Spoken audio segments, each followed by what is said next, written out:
Olá, estamos começando, o segundo capítulo da carta de Pedro. A primeira carta que Pedro escreveu à região norte da Ásia. Ou, como o texto bíblico nos diz, no versículo 1 do capítulo 1, a região norte da Galácia. E Pedro, então, olhando para aquela igreja, ele deixa suas recomendações. E hoje vamos começar o segundo capítulo. O primeiro capítulo já foi uma aventura, então vamos agora para o segundo capítulo. Quero ler com vocês os primeiros 3 versículos deste capítulo, que diz assim: despojando-vos, portanto, de toda maldade e dolo, de hipocrisias e invejas e de toda sorte de maledicência, desejai ardentemente, como crianças recém-nascidas, o genuíno leite espiritual, para que por ele vos seja dado crescimento para a salvação, se é que tendes a experiência de que o Senhor é bondoso. Pedro aqui está nos pedindo 3 coisas. Para facilitar aí a memorização do meu esboço, eu procurei 3 Ds. 2 Ds a palavra de Deus fala. E um D eu tive que criar, para mim poder não esquecer o meu esboço.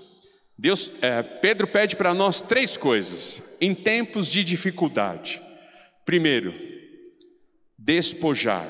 Nós vamos entender o que é isso. Segundo, desejar. Nós vamos entender o que é isso. E terceiro, demonstrar. Então, se você sair daqui memorizando isso, despojar, desejar e demonstrar, eu já me sinto por satisfeito.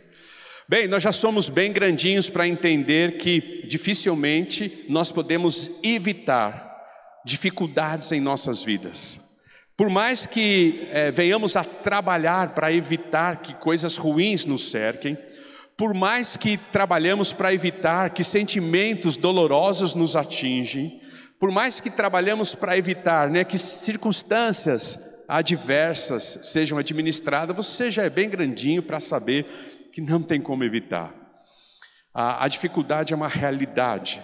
E nós não somos pegos de surpresa, porque Jesus lá no Evangelho já havia nos avisado, que no mundo nós teríamos dificuldades. Mas veja bem, que nós deveríamos ter bom ânimo, porque Ele, o Cristo que amamos, venceu o mundo. Então, nenhum de nós podemos acordar pela manhã e falar assim: puxa, fui pego de surpresa. De novo, uma dificuldade na minha vida. Talvez você seja pego de surpresa na dificuldade específica daquele momento, mas não na dificuldade. A dificuldade é uma realidade. E quando nós olhamos então, um pouco para o contexto de todo o Novo Testamento, e aqui também, Pedro vai falar a respeito disso, a dificuldade é a matéria prática do curso da vida chamado maturidade. Desde quando você nasceu, você se inscreveu no curso da vida. E você está vivendo os seus dias. E no curso da vida tem uma disciplina chamada maturidade. E todos nós queremos alcançar essa maturidade. Todos nós lutamos para alcançar essa maturidade. Não importa se nas múltiplas ciências que existem hoje, se é maturidade emocional, se é maturidade espiritual, se é maturidade mental, cognitiva, não importa qual seja a ciência, todos nós buscamos maturidade. E no curso da vida tem esta matéria chamada maturidade. E quando nós estamos diariamente fazendo essa matéria, uma das atividades práticas desta matéria é a dificuldade. A dificuldade é a atividade prática da matéria do curso da vida chamada maturidade. E é nesse sentido que Pedro vai agora tratar esse assunto com aqueles irmãos queridos que estavam sofrendo. Quando eu li esses 3 primeiros versículos, eu fiquei pensando: o que é que tem a ver maledicência com dor? O que é que tem a ver maldade com dificuldade? O que é que tem a ver? Essa lista feia, né, que Pedro apresenta para nós no capítulo 2, eu fiquei me perguntando, o que é que tem a ver dolo com dificuldade? O que é que tem a ver hipocrisia, inveja com dificuldade? Por que Pedro, ele vai olhar para aquela igreja ferida, destroçada, desorganizada, dispersa, né? E vai dizer assim: vocês querem passar pela dificuldade? Despojai-vos dessa lista feia que ele coloca. E eu fiquei me perguntando, o que é que isso tem a ver com dificuldade? E aí a conclusão que eu cheguei é que essa é uma tendência natural, humana, diante da dificuldade. Vocês imaginam aquele povo sendo sufocado por Nero, aquele povo sendo perseguido pelo imperador Nero. Você acha que aquele povo não queria pagar o mal com o mal e arrumar um jeito de descontar tudo que Nero fez e deixar que a maldade brotasse no coração? Você acha que aquele povo não ia sentir inveja de quem não era judeu disperso, que estava peregrinando sobre uma pátria, sobre uma terra, sobre uma cultura da qual eles jamais conheciam, e vendo talvez alguns dos romanos privilegiados morando no palácio e sendo cuidado muito bem por Nero, e ali, né, Roma crescendo e o povo judeu diminuindo? Você acha que eles não iam sentir inveja de Roma? Você acha que eles não iam intentar, né, alguma coisa contra Roma que eles pudessem disfarçar? Por isso a ideia do dolo. Você acha que eles não ficavam pelas ruas de Roma falando mal de Nero e falando: o que nós estamos fazendo aqui, esse homem cruel? Parece que diante da dificuldade a nossa tendência humana é exatamente esta: é fazer com que essa lista feia que Pedro coloca aflore, e o pior de nós apareça, e o pior da nossa existência prevaleça, e o pior da nossa existência domine os nossos dias. Então Pedro vem, a primeira coisa que ele faz, talvez já, né, discipulado por Paulo, ele vai pegar um sentimento da carta de Efésios capítulo 4 de Paulo, quando Paulo lá no versículo 22 mais ou menos de Efésios capítulo 4 vai dizer assim: despojai-vos. E aí a gente entende o que é que Pedro está falando sobre despojando-vos. Quando Paulo diz despojai-vos de toda a natureza antiga, ou despojai-vos do velho homem, despojai-vos daquele estilo de vida que vocês tinham antes de Jesus Cristo. E aí ele acrescenta: renovai a vossa mente pelo Espírito. E aí ele acrescenta: revesti-vos de um novo homem. Aquele processo, né? Eu tiro, ponho algo diferente no lugar e me cubro. A ideia de despojar é a ideia de abandonar. A figura que está tanto na mente de Paulo quanto na mente de Pedro é uma roupa velha, suja, rasgada, acabada, que não serve nem para o bazar da igreja. Não me traga roupa que deveria ser jogada fora para o bazar da igreja.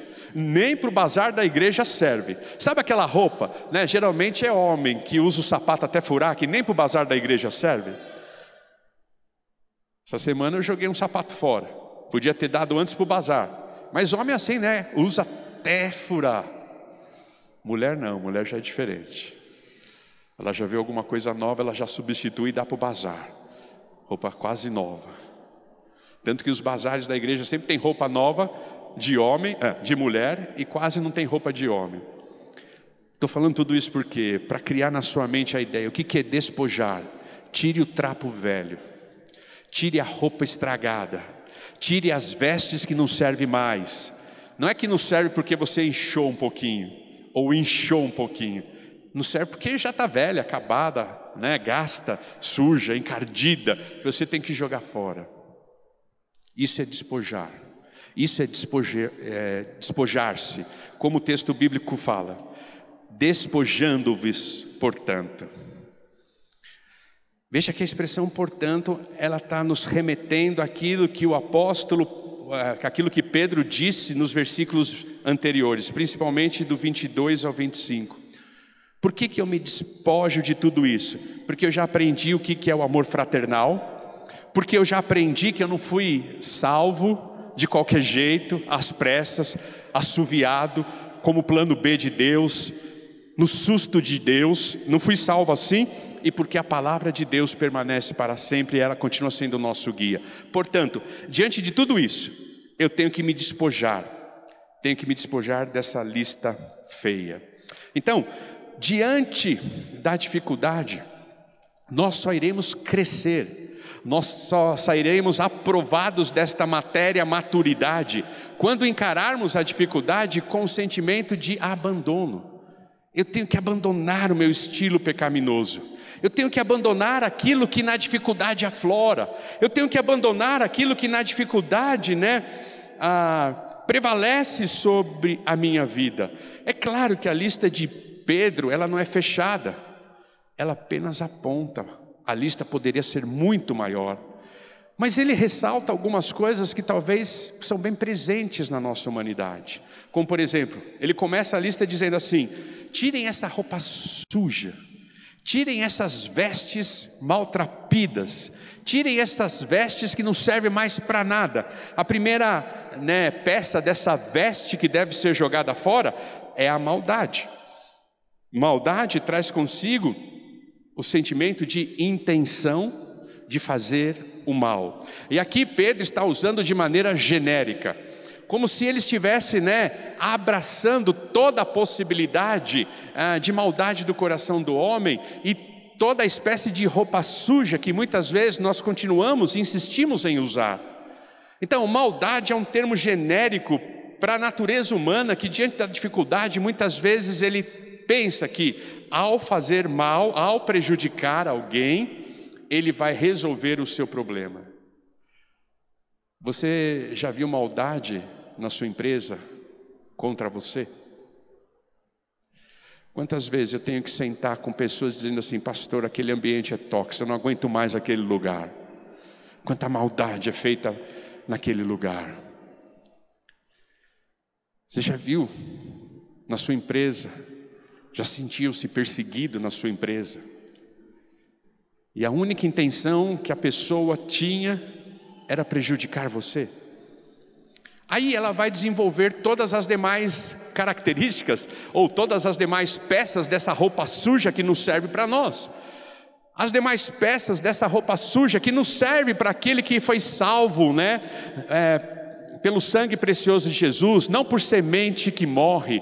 Aquele que foi salvo pela palavra de Deus, essas vestes não servem mais conosco, não combina mais, ela não cai bem, ela fica larga, ela fica apertada, ela fica desajustada, não tem aquele caimento perfeito. E por causa da maldade ele vai então tentar desdobrar possibilidades de maldade. A segunda expressão que ele vai usar então é dolo.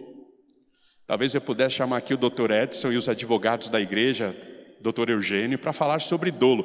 Quando você olha lá, o crime foi doloso. Você já sabe o que quer dizer. Por que a pessoa fala que o crime foi doloso?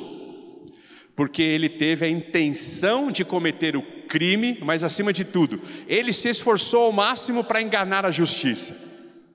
Então, a definição de dolo na palavra de Deus não é só teve a intenção de cometer o crime, mas é a ideia de engano, é a ideia de traição. Sabe aquela coisa de como criança a gente faz? A gente comete uma peraltice, quebra a janela do vizinho e a gente tenta de todo jeito esconder e não permitir que ninguém descubra. Eu me lembro de um dolo que eu cometi na minha adolescência. Eu sou do tempo que aos domingos tinha a rua de lazer. Quem já brincou na rua de lazer aí, nos bairros de domingo? Eu sou desse tempo aí, então você é velho tanto quanto eu. Obrigado por entregar a sua idade. E eu me lembro de um domingo, eu sempre gostei muito de bola. E a rua fechada, a rua do lazer, bicicleta, patins, skate, e eu com a minha bola. E eu ficava do lado de lá da rua e o meu amigo do lado de cada rua, e a gente ficava jogando a bola um para o outro, Não dava para montar um campinho. E aí o nosso desafio para ficar mais interessante a brincadeira, porque só ficar jogando a bola para um para o outro não tem graça. Então nós combinamos. Nós vamos jogar o mais próximo possível da roda da bicicleta quando a bicicleta passar. A minha intenção não era derrubar o ciclista. A minha intenção era só a aventura de ver ele desviando e tal. Mas numa dessas, o ciclista não desviou. Passou por cima da bola. Levou um tombo feio. Primeira coisa que eu fiz foi correr para debaixo da cama da minha mãe. Queria me esconder. Queria esconder o dolo que eu fiz. O crime que eu cometi. Queria enganar todo mundo e não dizer que fui eu. O mais triste foi quando a campainha tocou, irmãos. Quando a campainha tocou e minha mãe saiu para fora.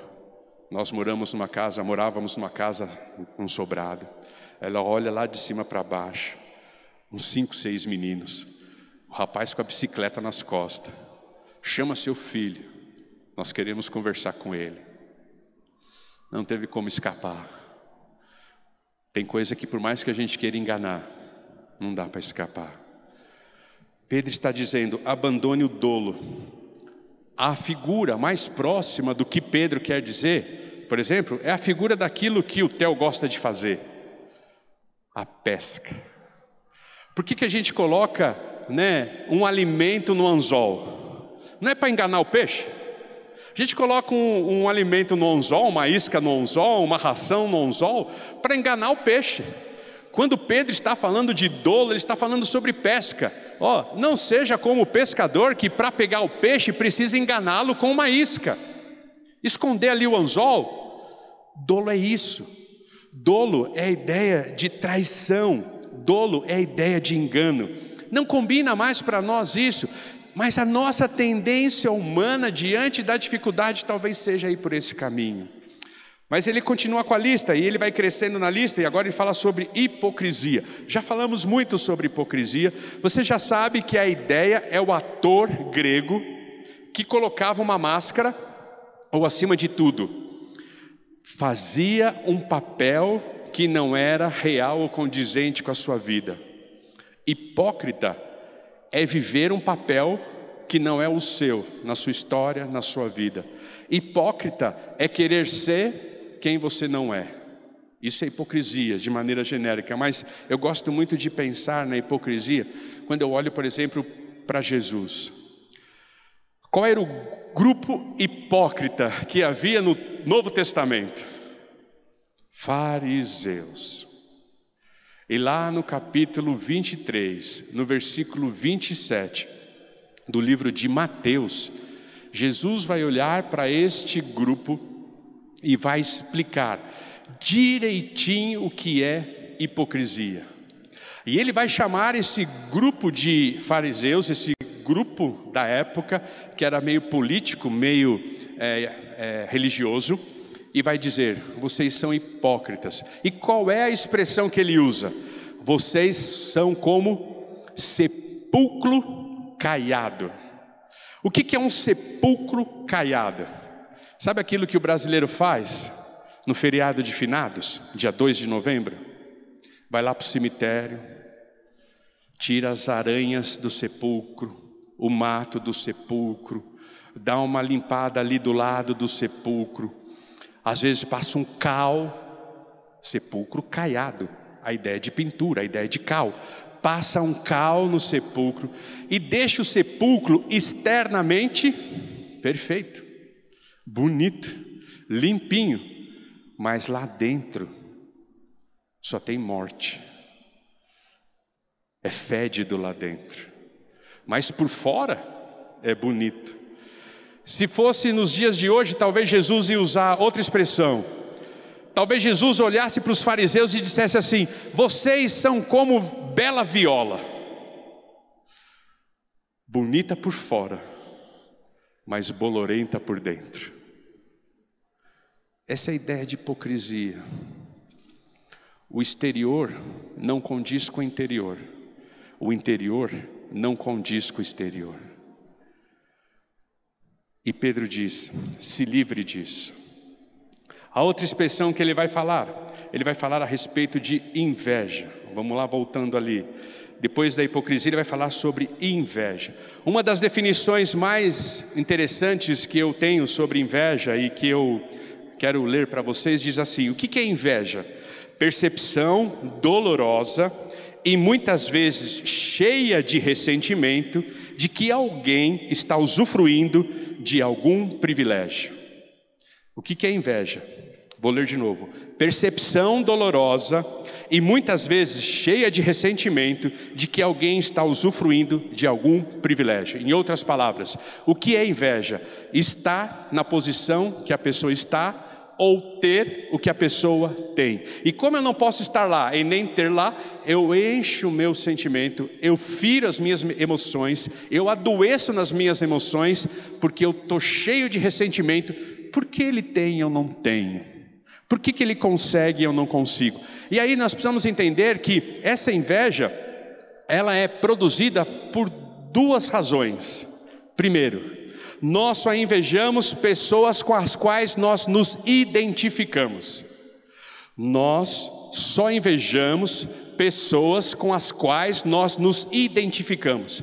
E nós só invejamos pessoas ou coisas que estão ligadas aos nossos valores. Você quer um exemplo? Eu não tenho nenhuma inveja do Neymar, por exemplo. Nenhuma inveja dele. Mas eu tenho inveja de um monte de pastor que está numa condição melhor do que eu. Assim como eu sei que também tem um monte de pastor que tem inveja de mim. Eu não tenho inveja daqueles que moram nas grandes coberturas do Anália Franco e do Tatuapé. Eu não tenho inveja daqueles que andam de Mercedes. Eu não tenho inveja dos grandes empresários que eu conheço. Muito pelo contrário, uma das maiores alegrias, dos maiores prazeres que eu tenho é sentar com esses empresários, com esses VP, com esses CEOs e bater papo e aprender sobre liderança com eles. Mas eu tenho inveja do pai que tem um filho mais bem sucedido do que a minha filha. Interessante isso, né? Porque nós só sentimos inveja de pessoas das quais nós nos identificamos e que estão relacionadas aos nossos valores.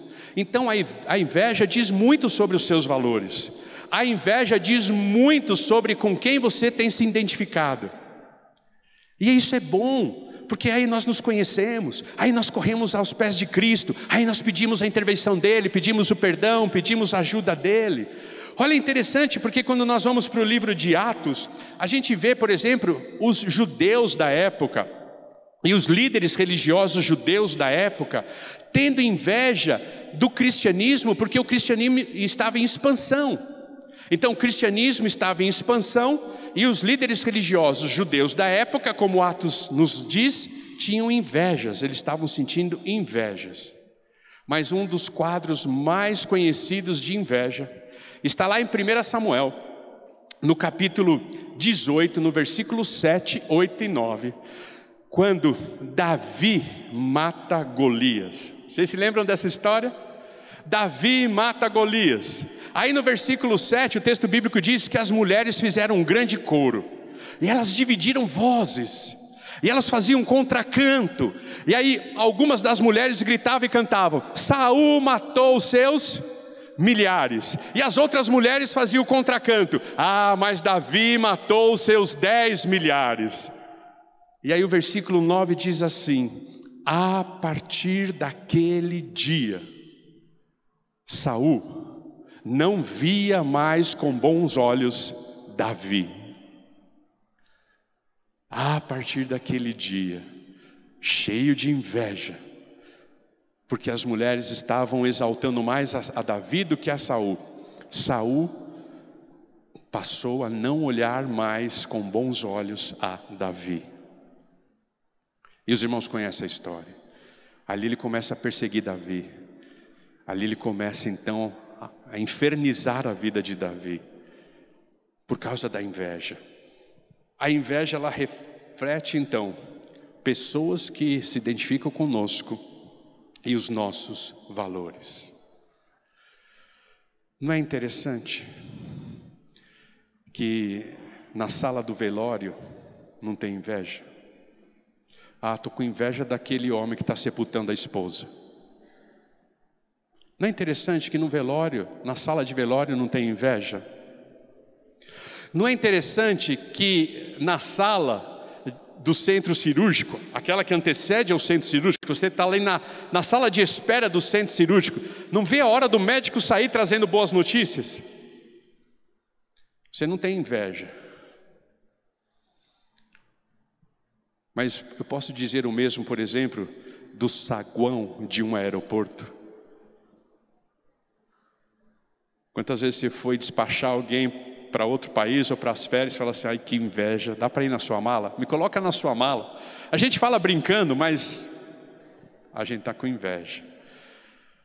Porque como eu já disse muitas vezes, a inveja me lembra que é muito mais fácil chorar com os que choram do que se alegrar com os que se alegram. Dificilmente você celebra a vitória de alguém, mas continuadamente você oferece ombro amigo para aquele que está chorando. Pense nisso. Aquele povo era um povo que tinha muitas razões para ter inveja. E Pedro diz, não combina mais com vocês esta roupa. Não combina mais com vocês esses trajes. Despojem-se disso. Livrem-se disso. E ele continua a lista dele.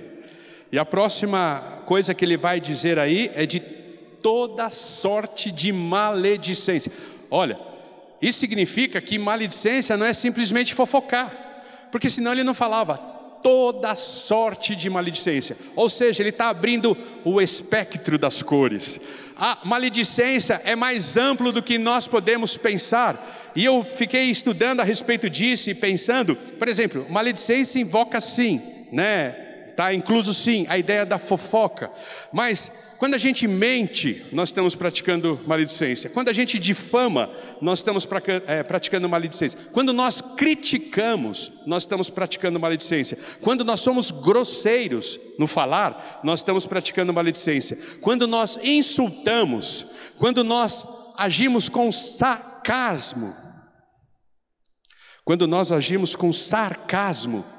nós estamos praticando maledicência. E quando nós zombamos, é uma das cores da maledicência. Zombaria também está relacionado à maledicência. Por isso Pedro vai dizer assim, toda sorte de maledicência. Eu fico imaginando uma igreja perseguida, acuada, né, amedrontada, sem ter o que comer talvez no dia seguinte, os seus pares morrendo, eles saíam na rua assustados. Como isso fazia todo sentido para ele? Como eles poderiam ser inclinados a mentir? Né? Ei, você é seguidor de Jesus? Você é cristão? E se ele falasse sim, ele era morto. E Pedro fala assim, toda sorte de maledicência não cabe mais a vocês, abandone isso. Como se Pedro estivesse falando, se perguntarem pelas ruas de Roma que você é cristão, não vá mentir, mesmo que isso custe a sua vida. Porque agora você não foi salvo por uma semente que morre. Você não foi salvo por uma semente corruptível. Você foi salvo pelo precioso sangue de Jesus. Valorize a sua salvação. A ideia, não barateie a graça. Não barateie a graça. Ela teve um alto preço na cruz. Foi o sangue de Jesus. E aí eu fico pensando, uma igreja acuada, amedrontada, né, com os nervos à flor da pele. Era muito comum que eles se tratassem com grosseria. Muito comum. Quando você não se sente acuado, muitas vezes, na maneira de você tentar resolver o problema, se defendendo você ataca, você é grosseiro. Muito comum. E Pedro está dizendo, isso não serve mais para você. Parece que espalhar comentários, porque isso que é maledicência. Espalhar comentários desfavoráveis sobre alguém, a falar, né, do defeito dos outros, nos faz sentir melhor. Que não seja assim com você. Se você quer crescer diante da dificuldade que você está enfrentando, abandone essa lista feia, abandone os seus pecados. Uma das expressões que eu li essa semana pensando nisso, retrata muito a nossa tendência. Ela diz assim, você falaria de outro jeito, mas eu quero falar assim, se você se ocupar com o seu pecado, você não vai ter tempo de se preocupar com o pecado do seu vizinho.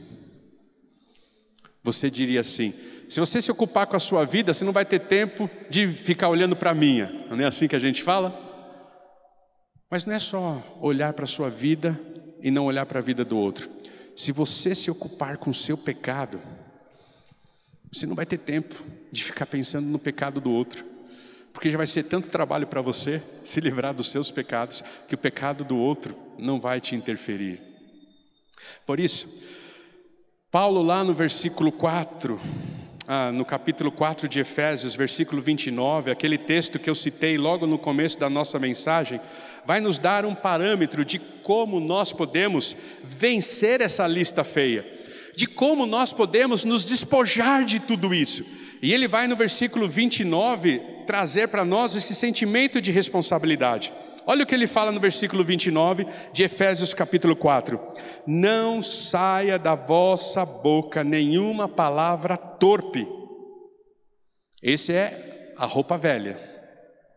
E sim unicamente a que for boa para edificação. Essa é a roupa nova. Então eu tiro a roupa velha. Eu paro de traduzir e de falar palavras torpes. Eu paro de ficar falando mal dos outros. Eu paro de mentir. Eu paro de zombar. Eu paro de ser sarcástico. Eu paro com tudo isso. Eu tiro essa roupa velha e eu coloco uma nova roupa. No versículo 29 ele diz: e sim unicamente a que for boa para edificação. E qual que é a mudança que nós precisamos experimentar na mente? Ele continua dizendo: conforme a necessidade, e assim transmita graça aos que ouvem. Quero fazer um convite a você na manhã de hoje. Decida inspirar alguém essa semana. Nós temos a oportunidade de inspirar pessoas. O que nós mais temos ao nosso lado são pessoas cabisbaixas, derrotadas, tristes. Inspire alguém essa semana. Inspire alguém com um elogio. Inspire alguém com um texto inspirador. Inspire alguém com a letra de uma música. Inspire alguém com uma palavra de encorajamento. Porque é isso que Deus espera de nós em meio à dificuldade, quando nós abandonamos o pecado, quando nós tiramos essa veste que não serve para nada, nós colocamos a veste da inspiração. E no tempo de dor, nós precisamos estar encorajando uns aos outros. Nós não precisamos que ninguém jogue sobre nós a última pá de cal. Nós precisamos que as pessoas estendam as mãos e nos tirem do fundo do poço. Não seja você a jogar a última pá de cal. Seja você a estender a mão e tirar do poço. Puxa, irmãos, o tempo corre, eu só estou no meu primeiro ponto. Acho que eu vou deixar os outros pontos para a semana que vem. Mas o texto bíblico diz assim, em Mateus capítulo 12. Quero que vocês vejam esse último versículo de Mateus capítulo 12. Olha o que Jesus fala no versículo 33. Mateus capítulo 12, versículo 36, perdão. Digo-vos que toda palavra frívola que proferirem aos homens, dela darão conta no dia do juízo. Tem um monte de gente que não está escutando o que você está dizendo. Mas tem um que importa, que está escutando tudo o que você está dizendo. Até mesmo o que você não disse, apenas pensou em dizer.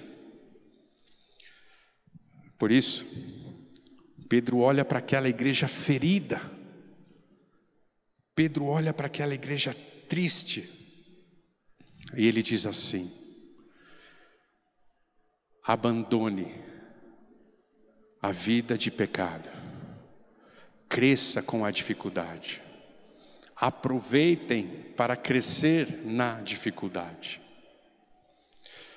Vamos caminhar mais um pouquinho. A segunda coisa que Pedro pede para nós é: admita a sua necessidade. Quantos de nós estamos doentes e não reconhecemos que estamos doentes? Quantos de nós estamos sofrendo e não reconhecemos que estamos sofrendo? Ou não queremos que as pessoas saibam que estamos sofrendo? A segunda orientação que Pedro dá, diante dessa dificuldade, admita a sua necessidade. E ele vai então fazer uma aplicação muito interessante no versículo 2 de 1 Pedro capítulo 2. Ele diz assim, o segundo D, desejai ardentemente. Nós já aprendemos um pouco o que significa ardentemente, quando lá no versículo 22 do capítulo 1, ele mesmo diz, amai-vos de coração uns aos outros ardentemente. Aquele sentimento de um músculo que se estende e que cobre, e que na ocasião eu falei até sobre o versículo 8 do capítulo 4, que ele encobre a multidão de pecados. A ideia ardentemente é de um músculo que se estende para que ele possa então atingir o máximo da sua eficácia e da sua performance atlética. Mas eu gosto também de pensar muito bem aqui nesse texto, desejai ardentemente, na comparação que Pedro faz. Ele fala assim, desejai ardentemente, assim como um recém-nascido deseja amamentar-se. Olha a relação que ele faz. Eu sei que para você, mamãe, você entende perfeitamente isso. Como é difícil as primeiras horas dá de amamentar para o bebê. Você toda dolorida, toda inchada, com dor, com sono, anestesia ou parto normal. Você lascada. A enfermeira chega sorrindo. Ele está com vontade de mamar. Você já começa a chorar. Você fez isso, mamãe. Mas o bebê desejava ardentemente aquele leite. Assim como você deseja ardentemente um novo emprego. Assim como você deseja ardentemente a cura do seu filho e da sua filha. Assim como você deseja ardentemente um relacionamento conjugal melhor. Assim como você deseja ardentemente que o teu filho te obedeça. Você consegue entender? Você consegue entender o que é que Pedro está falando? Você não tem esses desejos ardentes, que é a razão da sua vida, que é a existência da sua vida, que é a fonte da sua vida. Um bebê, ele não subsiste sem o mamar.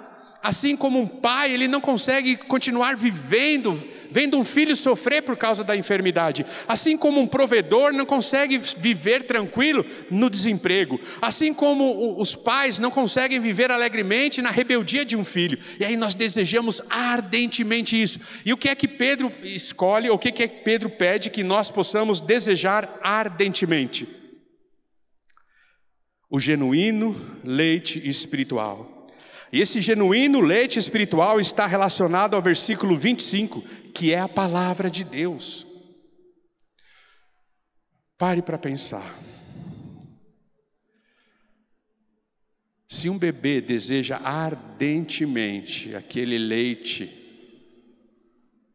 para viver, será que você tem desejado ardentemente a palavra de Deus? Se você deseja ardentemente um novo emprego, é com a mesma intensidade que você tem desejado a palavra de Deus.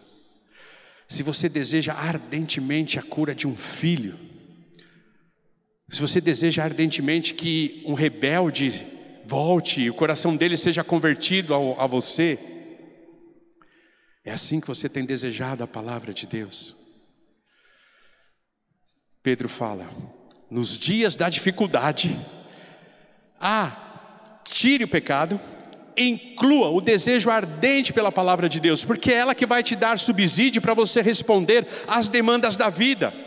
É ela que vai te preparar para resistir à tentação. É ela que vai te preparar para conduzir o momento da sua história. É ela que vai te preparar para que você saque a espada do Espírito e se defenda diante da dificuldade. É ela que vai te preparar para que você não venda, não abra mão dos seus valores, não se venda diante de uma dificuldade. É ela que vai te preparar para que você não sinta-se sozinho, abandonado, preterido. É ela que vai te preparar para que você não se sinta então abatido, triste. É ela que vai te preparar. Pedro está olhando para aquela igreja dizendo assim, está difícil, então corra para as escrituras. Está trabalhoso, então se deleite com a palavra de Deus.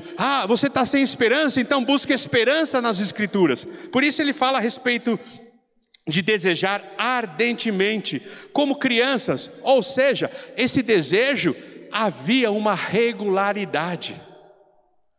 Uma criança mama apenas uma vez por dia? Uma criança mama apenas uma vez por semana?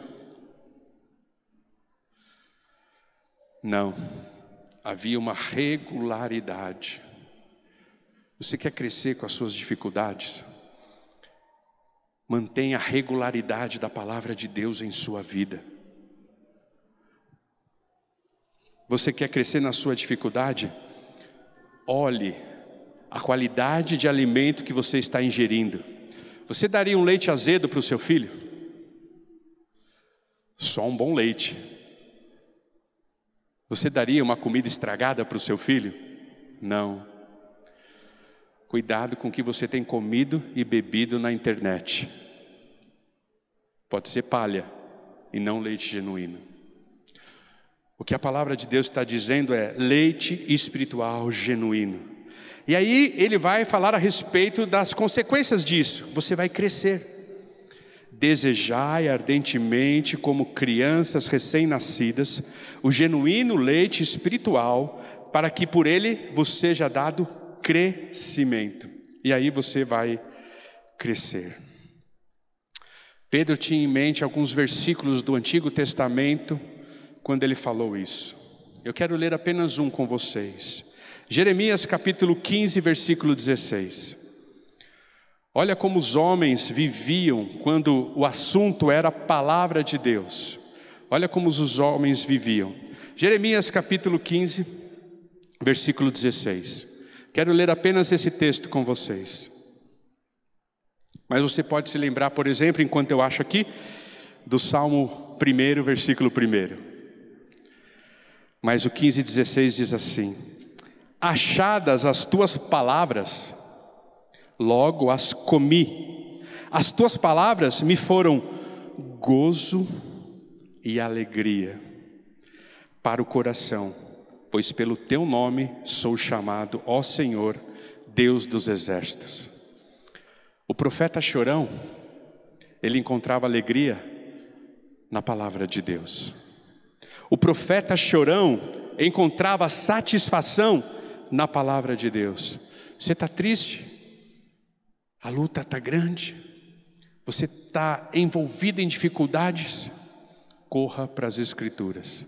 Deseje ardentemente o genuíno leite espiritual, para que vocês possam experimentar crescimento. Nós não crescemos sem um alimento sólido. Nós não crescemos sem um alimento que possa nos sustentar. E por que Pedro está dizendo tudo isso? É como eu já disse, porque no tempo da dificuldade, é a palavra de Deus que vai ajudar você a vencer a tentação. Porque foi a palavra que ajudou Jesus a vencer a tentação. Está escrito. Está escrito. Porque é a palavra que vai trazer satisfação e alegria a você. Na manhã de hoje, você possa incluir essa dieta regular em sua vida. E por último, ele conclui isso dizendo o seguinte: depois que a gente admite a nossa necessidade, depois que a gente abandona aquilo que nos entristece, nós então agora vamos fazer isso por uma única razão. Por que nós desejamos ardentemente a palavra de Deus? O leite espiritual. Por que nós desejamos nos despojar de toda a maldade, hipocrisia, inveja, toda sorte de maledicência? Porque temos provado, temos experimentado a bondade de Deus. Olha o que o versículo 3 diz: se é que tendes a experiência de que o Senhor é bondoso. Então imagina a cena, Pedro falando com aquela igreja perseguida, dizendo assim: vocês devem abandonar o pecado, vocês devem incluir na sua dieta a leitura da Bíblia, mas se é que vocês tendem provado a experiência da bondade de Deus. Como se Pedro estivesse dizendo assim: vocês conseguem ver a bondade de Deus em meio às dificuldades? Vocês conseguem entender que a salvação foi a grande bondade de Deus sobre a sua vida? E quantas vezes a gente conversando pelos corredores de uma igreja, a gente escuta algo do tipo: pastor, mesmo no desemprego, eu tenho visto a bondade de Deus. nada tem me faltado. Pastor, mesmo com o tratamento tão difícil que nós temos nos submetido, nós temos visto a bondade de Deus. Ele tem aberto porta, nos direcionado, colocado pessoas no nosso caminho. Como Deus é bom. O que Pedro está dizendo é que as dificuldades, elas não devem ser motivos para o meu relaxamento espiritual. O que Pedro está dizendo é que a bondade de Deus não deve ser implicação para que eu viva relaxadamente. O que Pedro está dizendo é que nós não devemos ficar fazendo a pergunta retórica do apóstolo Paulo em Romanos capítulo 6, versículo 1, quando ele diz assim: bem, nós vamos pecar para que a graça de Deus apareça?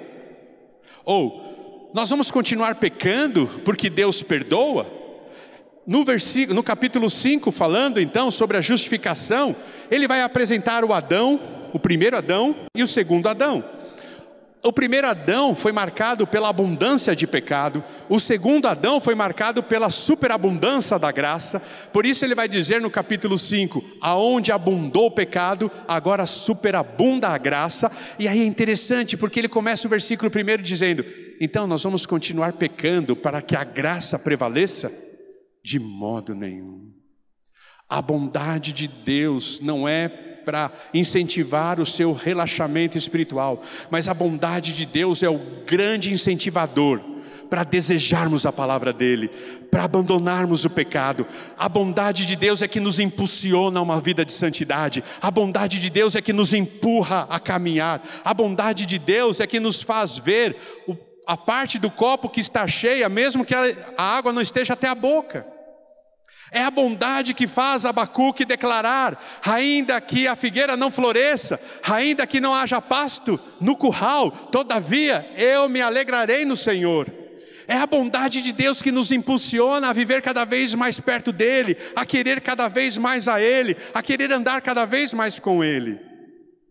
É a bondade de Deus que nos faz lembrar que Deus também sofre, e Ele sofre por amor.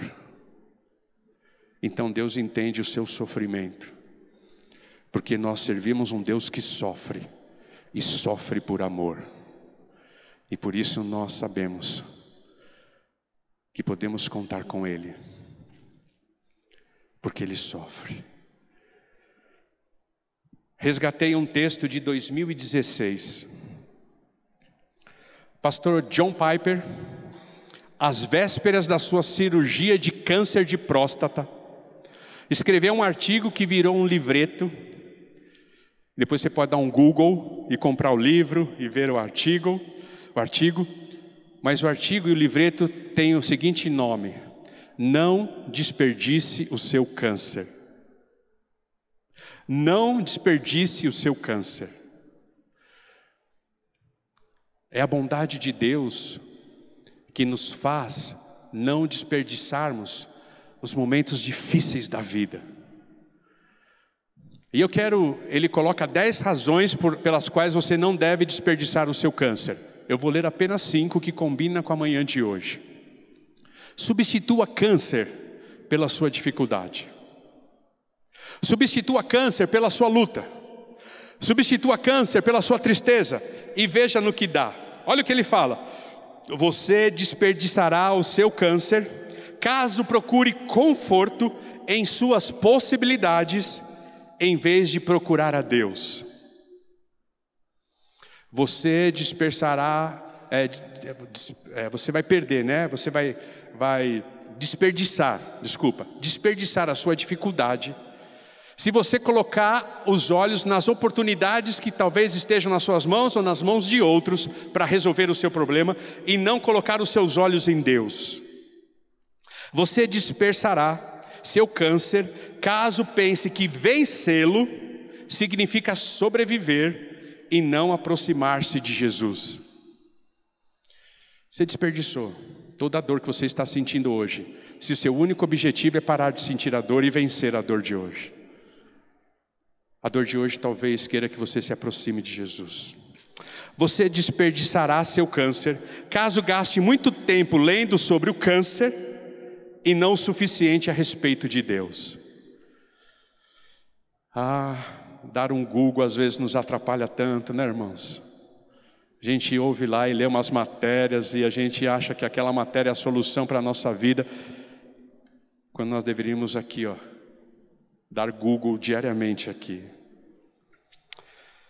Você desperdiçará seu câncer caso fale em utilizá-lo como meio de testemunhar a verdade e a glória de Cristo. Em vez de ir para a fila do metrô reclamando da vida, testemunhe de Cristo. Privilégio tremendo que Ele tem te dado. Por isso, Pedro olha para aquela igreja e diz assim: se é que tendes provado, se é que tendes a experiência da bondade de Deus.